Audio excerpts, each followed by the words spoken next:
And thank you very much. I am on the air, finally. There's been a couple of technical difficulties this morning, but with a little perseverance, I have done it. I am on the air, thank God. This is great fun. Love doing the Facebook show every afternoon at 12 noon, even though I'm late today, but that's, of course, the beauty of the internet. You don't have to do it the second the train leaves the station, like I did in the old days when I was on radio. Now I can pretty much enter into the program anytime I want, so it's amazing. The program is archived on YouTube and elsewhere. I want to thank Michael Zion and David Whitehead of the of Slave Radio Slave Radio? What do they call it? I'll get it right. For inviting me yesterday on their excellent program. We had a broad, wide-ranging conversation on in this case based on my book, the Nazi connection to Islamic terrorism. Okay, so I have unfortunate tidings today in that once again there's a cabal of Jew haters who are trying to foist a Jew-hating anti-Semitic program into the Newton public school system. Now, this is particularly insidious because Newton is a community here in Greater Boston, a relatively affluent community that has a pretty high percentage of Jews. And that means that these schools, particularly the high school in this case, has a pretty good percentage of Jewish students. And so to bring an agenda like this into the schools of Newton, I would suggest is the equivalent of a Ku Klux Klan group bringing their agenda into a predominantly black school. You know, this is it's viciously, hatefully anti-Semitic. And it's, of course, wrapped in the guise, as I always do. You look at white supremacist groups, they do this too. Oh, we stand for peace and love and apple pie and motherhood, and we're the best thing, we're the most all-American thing you've ever seen. And then they work in their vicious, hateful agenda.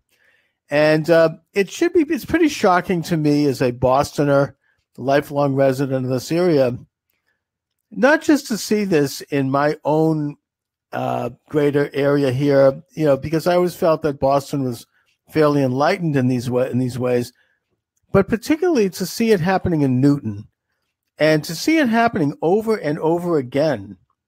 I got a howdy brother from Mac McGregor. Mac, how are you? You're welcome to comment, by the way. I mean, I'm certainly welcoming comments live on the program, and I'll read them on the air if you want to do that. But let me just get into a little bit of background in terms of what's going on here. This morning I was contacted by Margot Einstein, who is a 94-year-old activist grandmother and who has been very strong on this issue of exposing this agenda in her hometown of Newton. And here's a letter that was published in the Newton tab that I think summarizes the issue pretty well. And let me just see here. Though I got the Peace Action, that's the anti-Israel group. Let me go to them just to give you a taste of what's going on here. The organization calls itself Massachusetts Peace Action. Again, that's like, calling yourself the Motherhood and Apple Pie Group. And and I'm giving their side of the story here with commentary. The way they describe it, Newton teachers in schools under attack by right-wing pro-Israel extremists. All right, now, who are these right-wing pro-Israel extremists? And by the way, if they're going to call these people right-wing, then I assume we can, with a reasonable assurance, call them left-wing. These right-wing pro-Israel extremists are Camera, which is a group that's very active here in terms of monitoring anti-Israel media bias, particularly from the left. And the Center for Peace and Tolerance, which is Charles Jacobs' group that has been long involved in activities to support Israel. Now they say, and by the way, you could say that their name is propagandistic too, and I'll concede that. They say here pro-Israel extremists are continuing their campaign against the teachers and schools in Newton for daring to present a balanced curriculum on the Israel-Palestine conflict. They are organizing to pack a meeting of the Program and Services Committee of the Newton City Council this Wednesday, 7:30 p.m. at Newton City Hall, which, by the way, I urge my listeners to be there. I'm going to try to make it. It's this Wednesday, this day after tomorrow, 7:30 p.m., Newton City Hall. Now, they're saying come to the meeting if you can and let others know. The groups that are there are going to be Camera, which, again, is the monitoring group, and others. Now, they're not saying much of what their agenda is, so I'm going to read a little bit from Camera about what they're doing. Discord over the way Newton High School teaches the Arab-Israel conflict and Islam began 6 years ago when a Newton South parent, Tony Pagliuso, was made aware of a statement in an article his daughter had been assigned in a social studies class. The article, quote, from Arab World Studies Network, claimed that Israeli soldiers had raped and murdered hundreds of Palestinian women. All right, so this should give you a little taste of what's going on here. You know, these are vicious lies. This is a blood libel. This is like the old anti-Semitic canard, you know, the Jews have murdered a Christian baby to use its blood to mix from making matzah on Passover. And believe me, there are people who still believe those things. I mean, this is, the Jews are somehow inhumane and cruel, and that they're doing horrible, torturous things to people because that's what Judaism is, and that's what Jews do. And this is actually, this kind of agitprop is actually seeping its way into the Newton public schools, and being done by these left-wing radical groups, these fascist groups, and that the parents of Newton, as a result, are afraid to say anything about it because they don't want to have their children singled out. I can relate to that. I was a parent of a public school student in Boston. There were things that were going on in that school that I would have liked to have said something about, but I did not do it because I did not want to bring attention to my child. I wanted my child to stand up for herself and make these decisions on her own. I didn't feel that I would be flying right by saying it. So parents are afraid, and I understand that. They're afraid to speak up in Newton because if they do, their child could somehow experience the consequences. It's a very subtle fascistic situation that I think pervades in public schools all over the country, even probably private schools to a certain extent, in that you don't want to rock the boat while your child is there, and because your child could suffer. They could have bad grades. They could be ostracized, all sorts of things. And this is exactly what's happened. This is what happened to this father who first blew the whistle on the Jew hatred at Newton North High School. There have been other curriculum-related issues brought to the public's attention since that time. A redacted Hamas charter, inaccurate maps of the conflict, and the superficial treatment of jihad among them. Critics of NPS history curriculum say there is a gross imbalance in the way the conflict is presented. Moreover, they claim to have been brushed off and stonewalled by school officials in their attempts to find out more information about exactly what materials are being used in the classroom. Some materials, including the Arab World Studies Network, were discontinued. Oh, that's great. Yeah, after this school superintendent, Fleischman, a self-hating Jew, if I've ever seen one, dismissed it and criticized the parents who brought it up, saying that they were narrow-minded because they didn't want this taught. But the organization Americans for Peace and Tolerance, led by resident Charles Jacobs and others, have continued to put pressure on the school district over the past several years to release more information and make additional changes to the curriculum that would balance presentation of the conflict. You know, this brings up an interesting issue right there. Why is it that the schools, the public schools curriculum and what they're teaching is secret, that you cannot see that? I mean, where does that happen? I mean, these public schools are paid for by the taxpayer. In the case of Newton, there have been reports of, the superintendent of schools making more for bigger salary than the governor. You know, you've got people on the payroll over there making over six figures. You've got the union shop head making six figures, and he doesn't even teach. I think they also threw in a house for him, or a subsidized house. And yet they're going to tell parents that they cannot see the materials that their children are being taught. I mean, what would happen in this day and age with cell phones being what they are? Can't maybe a student take a picture of the page and then show the parents? And if they did, would that child get in trouble? I would suggest, as a matter of civic duty, that parents ask their children to discreetly take photos of these pages, and bring them to them, and then they can be released anonymously. I'll do it. There are media outlets around here that will do it. It's the only real way to get at this corruption. All right, we're getting a message here. Yeah, well, it just went away. Sorry.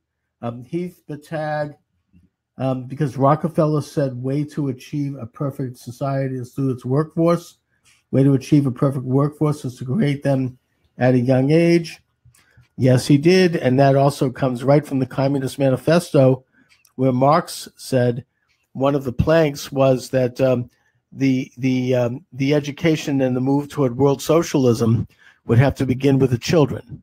You would have to begin to, take control over education. So, yes, Heath, you are right on the money. That's exactly what's going on here.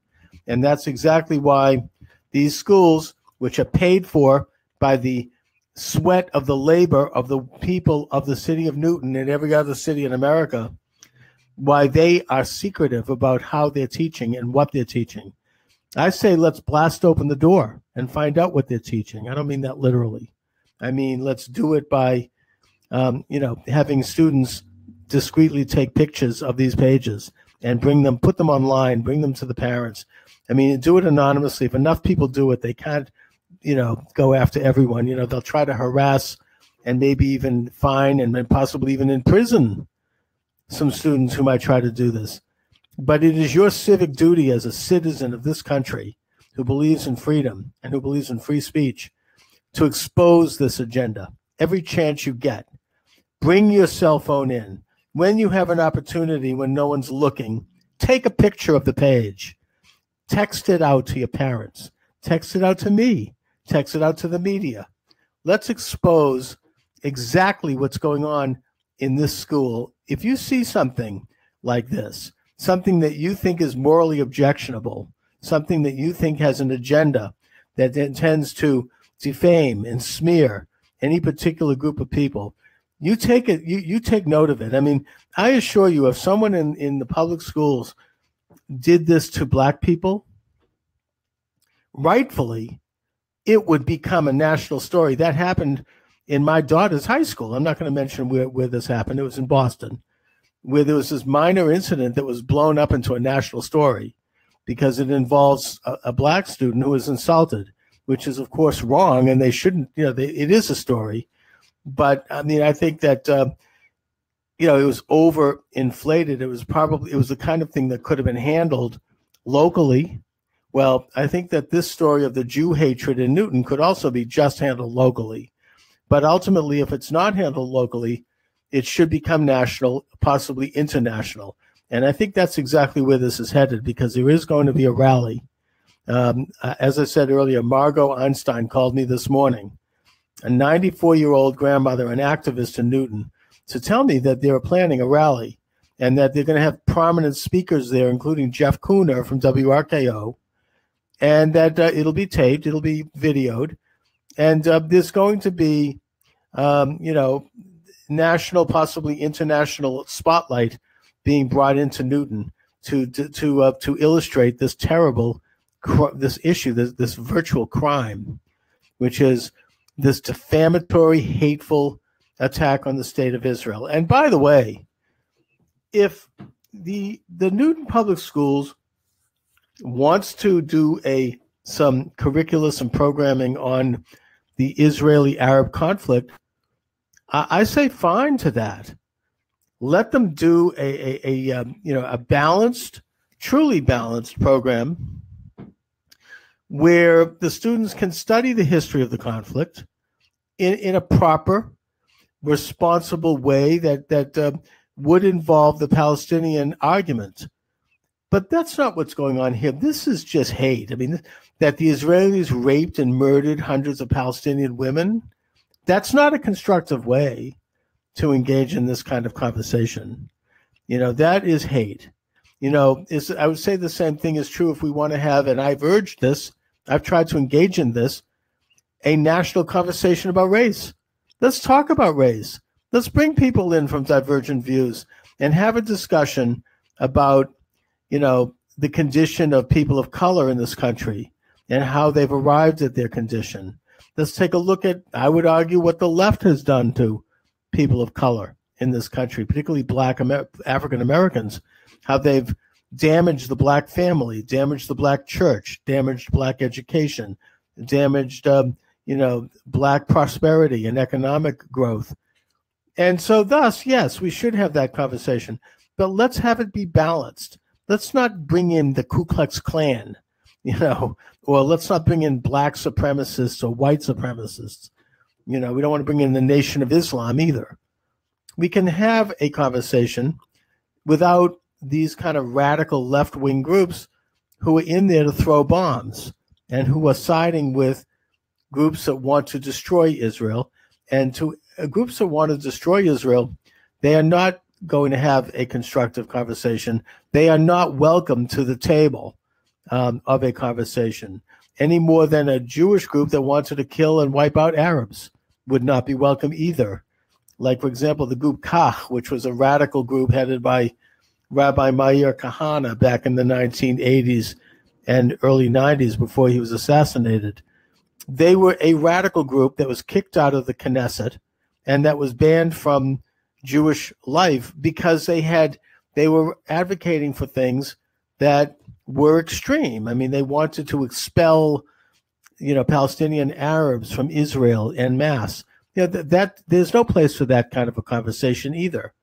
It is the responsibility of a school and any educational institution to try to develop a balanced, fair conversation on such important issues that can become incendiary, as well as the issue of peace in the Middle East and solutions to the Israel-Arab conflict. Not what this group is doing, not with their kind of inflammatory, rhetoric and whatnot. And I think that groups like Camera and the Peace and Tolerance, they are doing a job of simply exposing this, and they need it.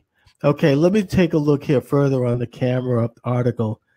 Eventually, the conservative watchdog group Judicial Watch funded an ambitious public records request and received more curriculum information from the Newton Public Schools.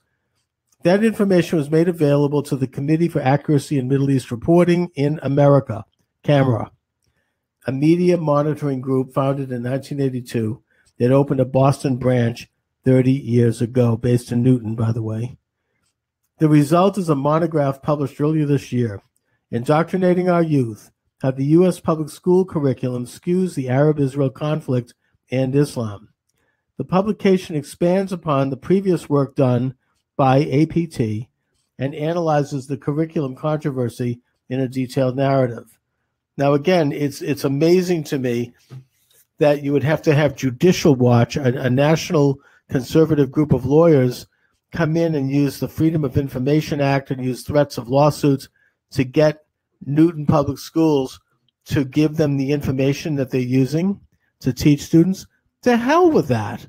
We have to get that information now. The taxpayers of Newton.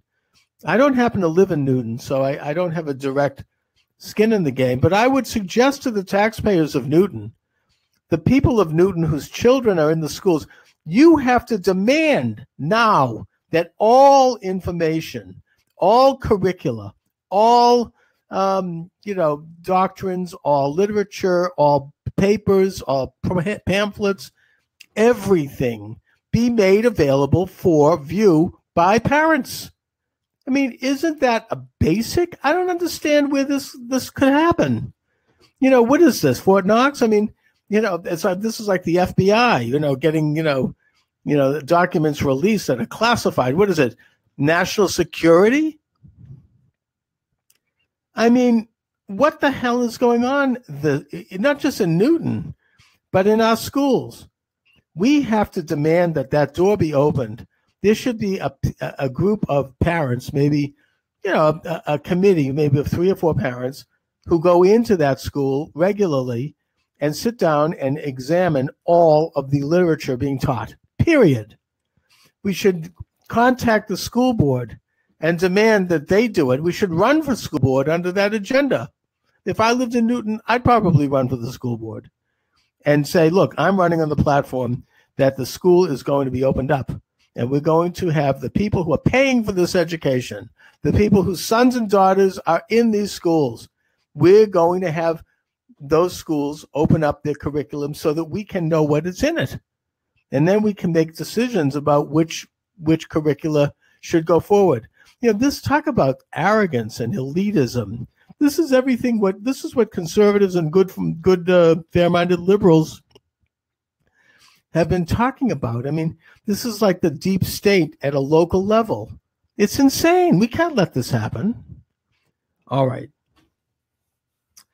The Camera book traces what it describes as an agenda-driven history curriculum to an incident in which Noam Chomsky, a virulently anti-Israel MIT professor, was invited to speak at Newton South in 2007. A year later, as has been reported by APT, Paul Biran, then the director of the Outreach Center at Harvard University Center for Middle Eastern Studies, was invited by a Newton teacher to take part in the discussion about the Oslo peace process. At the time, Biran was a leader of the anti-Israel BDS movement at the Boston area. Isn't that interesting? He's a professor at Harvard, and he's openly asking to boycott the state of Israel. He's probably Jewish in background, too. I wouldn't be surprised. And he's speaking at a high school. And Noam Chomsky, there's a character. I mean, it was, I actually know somebody who attended an event that he spoke at, a Model UN high school event, where he said that he thought it was a good thing that Iran get the nuclear bomb because it's a nice idea. After all, Israel has nuclear bombs, so why not, right? In other words, he's equating and conflating the issue. Anyway, so he's at Newton Public Schools. That's like a stick of I mean, that's like poison. In 2010, Camera notes, Biran led a seminar for about 80 Newton teachers, advising them on how to teach the Arab-Israel conflict. Lovely. Andrea Levin, president and executive director of Camera in Newton, spoke with the tab about indoctrinating our youth and organizing controversy with the high school curriculum. So that's what's going on in Newton Public Schools. I'll keep you all posted. I'm probably going to have on a few other guests to further develop this subject this week. I want to get on this thing and I want to stay on it like a dog chasing a meat truck.